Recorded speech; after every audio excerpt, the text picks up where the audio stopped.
ओम शम शनिश्चराय नमः। स्वागत है आपका हमारे चैनल पर।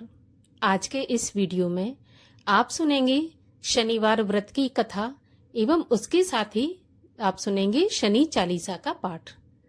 हमारे चैनल पर आप सभी प्रकार की व्रत कथाएं और इस समय श्रावण मास का महात्म्य भी सुन सकते हैं। इसके लिए आपको केवल हमारे चैनल को सब्सक्राइब करके बेल आइकन पर क्लिक करना है और आज का ये वीडियो अच्छा लगे तो लाइक अवश्य कर दीजिए। आपके लाइक से ही हमें ये पता चलता है कि आपको हमारा वीडियो पसंद आया, तो लाइक तो अवश्य ही किया कीजिए। तो चलिए अब हम शुरू करते हैं शनिवार के व्रत की कथा। उसके बाद सुनेंगे शनि चालीसा। एक बार की बात है, सूर्य, चंद्रमा, मंगल, बुध, बृहस्पति, शुक्र, शनि, राहु और केतु, इन ग्रहों में आपस में झगड़ा हो गया कि हम सब में से सबसे बड़ा कौन है। सभी अपने आप को बड़ा कहते थे और अपने आप को ही बड़ा बता रहे थे। जब आपस में कोई निश्चय नहीं हो सका तो सबके सब आपस में झगड़ते हुए इंद्र के पास पहुंचे और कहने लगे कि आप तो सभी देवताओं के राजा हो, इसीलिए आप हमारा न्याय करके हमें ये बताइए कि हम 9 ग्रहों में से सबसे बड़ा कौन है। राजा इंद्र इनका प्रश्न सुनकर घबरा गए और कहने लगे कि मुझ में ऐसा सामर्थ्य ही नहीं है जो किसी को बड़ा या छोटा बताऊं। मैं अपने मुख से कुछ भी नहीं कह सकता। हाँ, एक उपाय बता सकता हूँ। इस समय पृथ्वी पर राजा विक्रमादित्य दूसरों के दुखों का और समस्याओं का निवारण करने वाले हैं, इसीलिए तुम सब मिलकर उन्हीं के पास जाओ, वही तुम्हारे समस्या का निवारण करेंगे। ऐसा वचन सुनकर सभी ग्रह देवता चलकर भूलोक में राजा विक्रमादित्य की सभा में जाकर उपस्थित हुए और उनसे अपना प्रश्न पूछने लगे। राजा उनकी बात सुनकर बड़ी चिंता में पड़ गए कि मैं अपने मुख से किसको बड़ा और किसको छोटा बता दूं। जिसको भी छोटा बताऊंगा वही क्रोध करेगा। परंतु उनका झगड़ा तो निपटाना ही था, तो झगड़ा निपटाने के लिए एक उपाय सोचा। उन्होंने सोना, चांदी, कांसा, पीतल, शीशा, रांगा, जस्ता, अभ्रक और लोहा, इन 9 धातुओं के 9 आसन बनवाए। सब आसनों को क्रम से, जैसे कि सोना सबसे पहले और लोहा सबसे पीछे बिछाए गए। इसके पश्चात राजा ने सभी ग्रहों से कहा कि आप सब अपने अपने सिंहासनों पर विराजमान हो जाइए। जिसका आसन सबसे आगे वह सबसे बड़े और जिसका आसन सबसे पीछे वह सबसे छोटा जानिए। अब क्योंकि लोहा सबसे पीछे था और वह शनिदेव का आसन था, तो इसीलिए शनिदेव समझ गए कि राजा ने मुझको सबसे छोटा बना दिया। इस पर शनिदेव को बड़ा क्रोध आया और कहा कि राजा, तू मेरे पराक्रम को नहीं जानता। सूर्य एक राशि पर 1 महीना, चंद्रमा 2.25 दिन, मंगल 1.5 महीना, बृहस्पति 13 महीने, बुध और शुक्र 1 महीने, परंतु मैं एक राशि पर 2.5 अथवा 7.5 साल तक रहता हूँ। बड़े बड़े देवताओं को भी मैंने भीषण दुख दिया है। राजन सुनो, जब राम जी को 7.5 आई तो उन्हें वनवास हो गया, और जब रावण पर आई तो राम और लक्ष्मण ने सेना लेकर लंका पर चढ़ाई कर दी और रावण के कुल का नाश कर दिया। राजा, अब तुम सावधान रहना। राजा कहने लगा, जो कुछ भाग्य में होगा तो देखा जाएगा।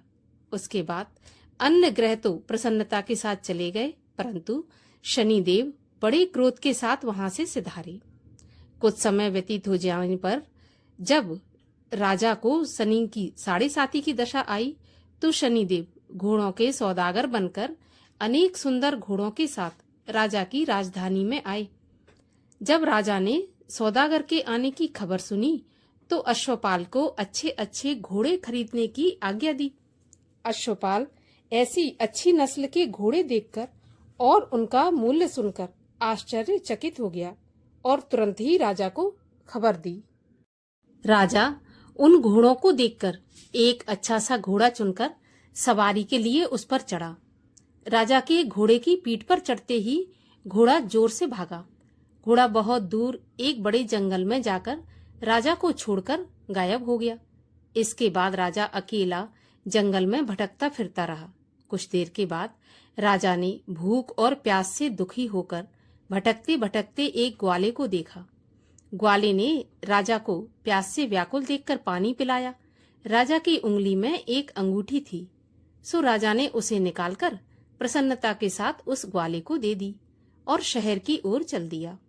राजा शहर में पहुंचकर एक सेठ की दुकान पर जाकर बैठ गया और अपने आप को उज्जैन का रहने वाला तथा अपना नाम बीका बताने लगा।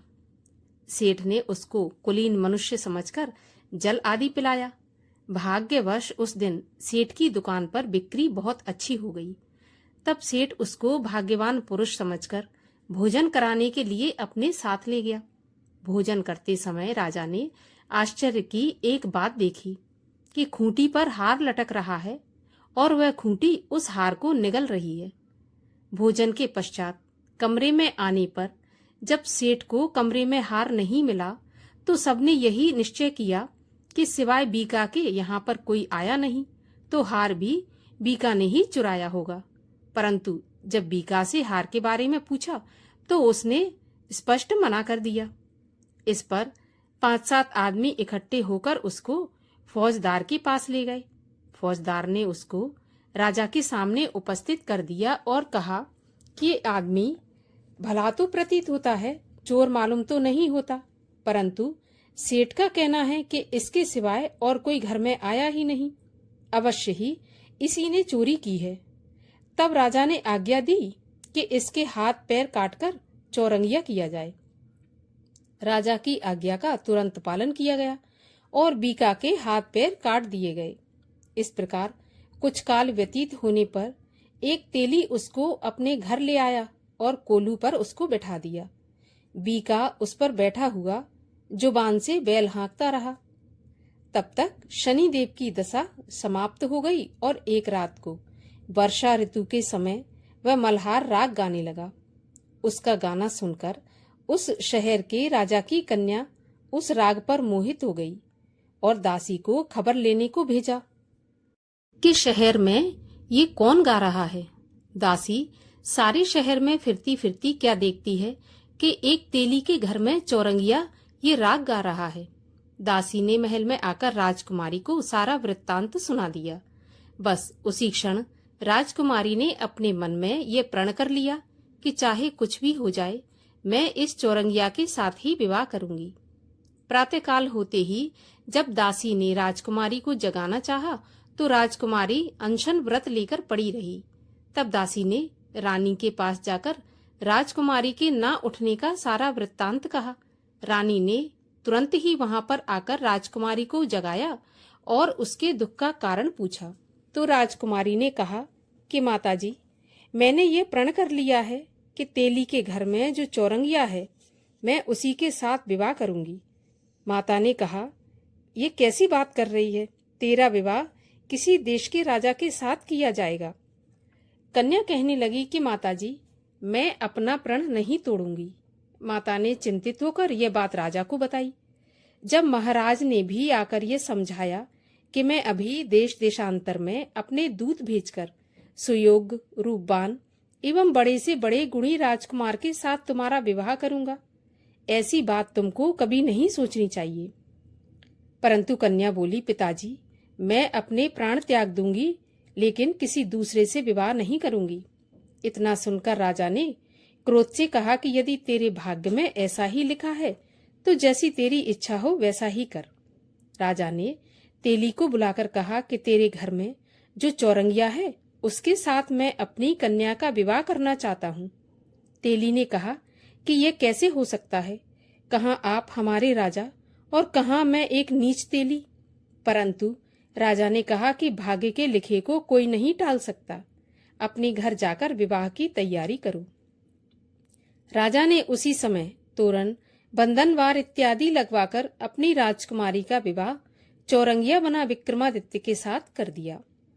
रात्रि को जब विक्रमादित्य और राजकुमारी महल में सोए तो आधी रात के समय शनिदेव ने विक्रमादित्य को स्वप्न दिया और कहा कि कहो राजा, मुझे छोटा बताकर तुमने कितना दुख उठाया।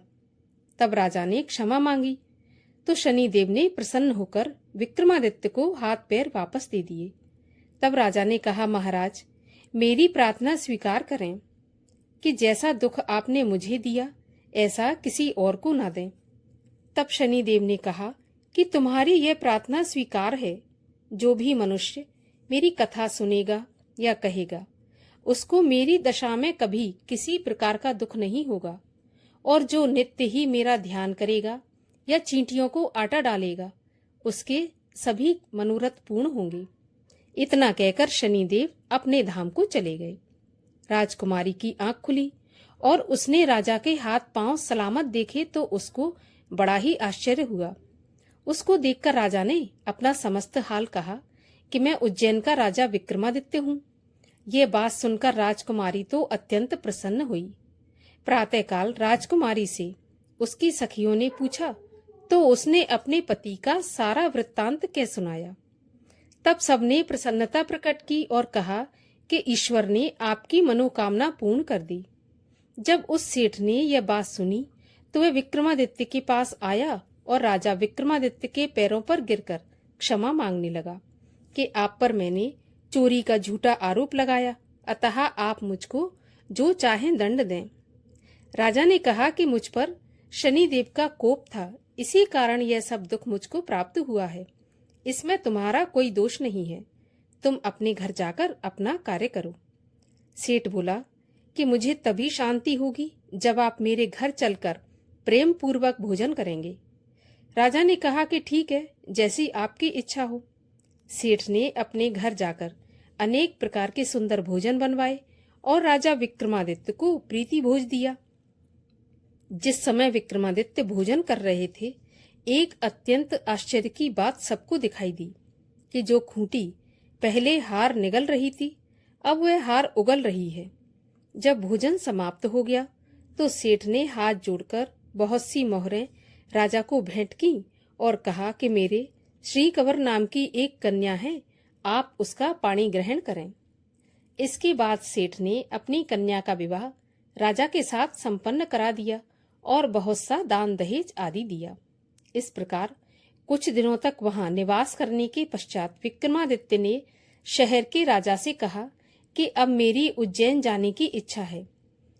फिर कुछ दिन के बाद विदा लेकर राजकुमारी मनभावनी, सेठ की कन्या श्री कंवरी तथा दोनों जगह के दहेज में प्राप्त अनेक दास दासी, रथ और पालकियों सहित विक्रमादित्य उज्जैन की तरफ चल पड़े। जब शहर के निकट पहुंचे और नगर वासियों ने राजा के आने का समाचार सुना तो समस्त उज्जैन की प्रजा अगवानी के लिए आई।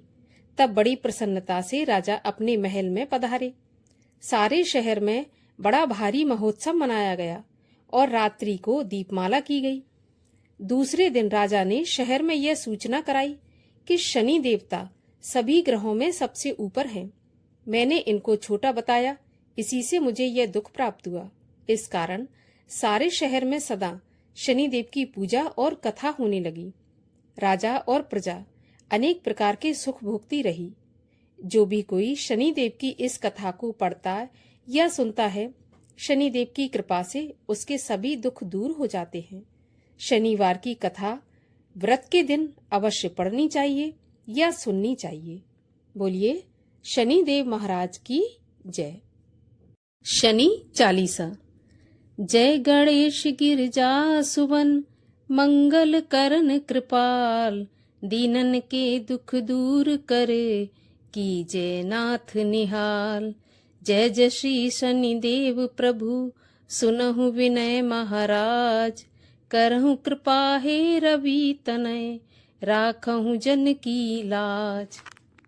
जयति जयति शनिदेव दयाला, करत सदा भक्तन प्रतिपाला। चार भुजा तनु श्याम विराजे, माथे रतन मुकुट छवि छाजे, परम विशाल मनोहर भाला। टेढ़ी दृष्टि भ्रकुट विकराला, कुंडल श्रवण चमाचम चमके, हिये माल मुक्तन मणिदम के। कर में गदा त्रिशूल कुठारा, पल विच करे अरहि संघारा। पिंगल कृष्णु छाया नंदन यम कोणस्थ रौद्र दुख भंजन सौरी मंद शनि दस नामा भानु पुत्र पूजहि सब कामा जा पर प्रभु प्रसन्न हो जाहि रंग कहु राव करें क्षण माही पर्वतहु तृण होय निहारत तृणहु को पर्वत कर डारत राज मिलत बन राम ही दीनो कैकई की मत तुम हर लीनो बनहु में मृग कपट दिखाई मातु जान की गई चुराई लक्ष्मण शक्ति विकल करि डारा मचिगा दल में हाहाकारा रावण की गति मति बोराई रामचंद्र सो बैर बढ़ाई दियो कीट करि कंचन लंका बजो बजरंग वीर को डंका नृप विक्रम पर तुहि पगुधारा चित्र मयूर निगल गई हारा हारनो लखा लाग्यो चूरी हाथ पैर डरवायो तोड़ी भारी दशा निकृष्ट दिखायो तेलई घर कोल्हू चलवायो विनय राग दीपक महकीनो तब प्रसन्न प्रभु है सुख दीनो हरिश्चंद्र निपुनार बिकानी आपहु भरे डोम घर पानी तैसे नल पर दशा सिरानी भूंजी मीन कूद गई पानी श्री शंकर गयो जब जाई पार्वती को सती कराई तनिक बिलोकत ही कर रीसा नभ उड़ गयो गौरी सुत सीसा पांडव पर भय दशा तुम्हारी बची द्रौपदी होत उघारी कौरव के भी गत मत मार्यो युद्ध महाभारत कर डार्यो रवि कहे मुख मह धरि तत्काला लेकर कूद परो पाताला शेष देव लख विनती लाई रवि को मुख ते दियो छुड़ाई वाहन प्रभु के साथ सुजाना गज दिग्गज गर्दभ मृग स्वाना जम्बुक सिंह आदि नख धारी सो फल ज्योतिष कहत पुकारी गज वाहन लक्ष्मी ग्रह आवे हैते सुख संपत्ति उपजावे गर्दभ हान करे बहु काजा सिंह सिद्ध कर राज समाजा जम्बुक बुद्धि नष्ट कर डारे मृग दे कष्ट प्राण संघारे जब आवहीं प्रभु स्वान सवारी चोरी आदि होए डर भारी तैसहि चार चरण यह नामा स्वर्ण लोह चांदी अरु तामा लोह चरण पर प्रभु जब आवे धन जन संपत्ति नष्ट करावे समता ताम्र रजत शुभकारी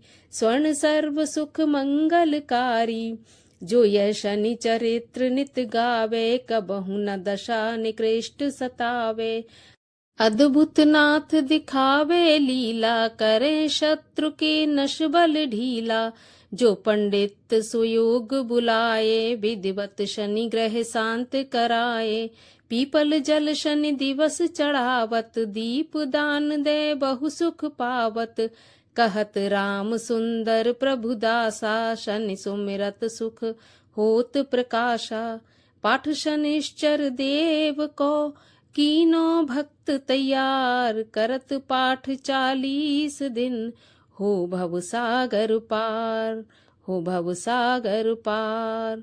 बोलिए शनिदेव महाराज की जय।